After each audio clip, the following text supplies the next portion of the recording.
Jadi, versi Laravel berapa yang akan kita gunakan pada pembuatan aplikasi ini?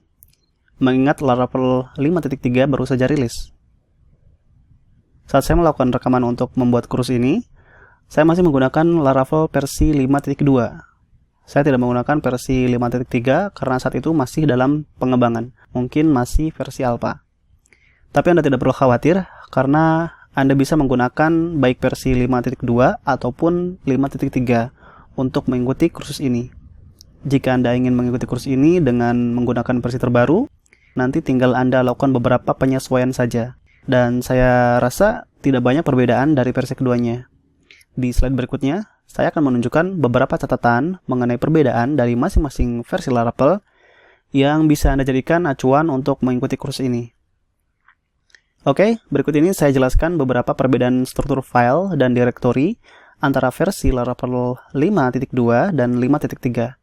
Di sini saya hanya membahas beberapa hal yang berkaitan dengan kursus ini saja. Untuk lebih lengkapnya, silahkan nanti Anda cari lebih lanjut di sumber lain di internet.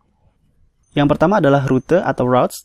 Di Laravel versi 5.2, kita bisa mendefinisikan rute di file routes.php yang terletak di folder app http.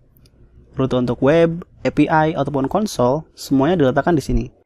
Tetapi di Laravel versi 5.3, rute disimpan dalam folder khusus, yaitu folder routes. Di folder ini terdapat 3 file, yaitu API PHP. Di sini kita bisa mendefinisikan rute-rute untuk keperluan pembuatan API. Kemudian konsol PHP, di sini kita bisa mendefinisikan rute-rute untuk diakses dalam aplikasi konsol ataupun command line. Dan file web PHP digunakan untuk mendefinisikan rute-rute untuk pembuatan aplikasi web. Jadi, jika Anda lihat saya membuat rute dalam file routes PHP, maka silakan Anda buat dalam file routes web PHP jika Anda menggunakan versi 5.3. Berikutnya adalah struktur directory.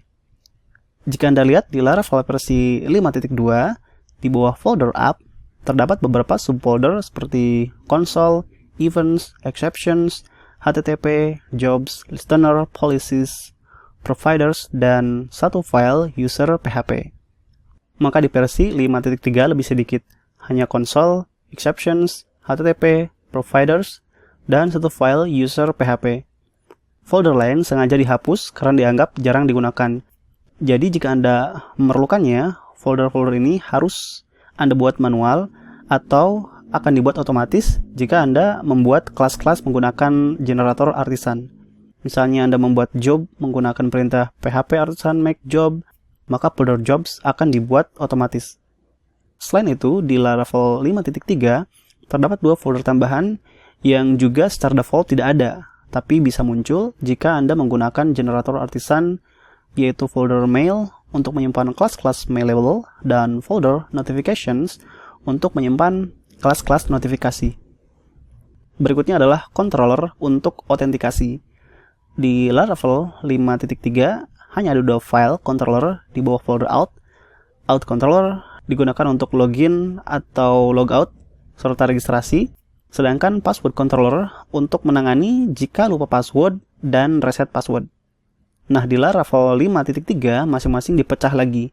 Login controller untuk keperluan login atau logout, register controller untuk registrasi, forgot password controller untuk keperluan jika lupa password, dan reset password controller untuk keperluan reset password. Dan itu saja yang bisa saya sampaikan mengenai perbedaan antara Laravel 5.2 dan 5.3. Seperti yang saya sebutkan di awal, di sini hanya saya tunjukkan beberapa saja yang berkaitan dengan kursus ini. Untuk lebih lengkapnya, silahkan Anda cari lagi di sumber yang lain di internet.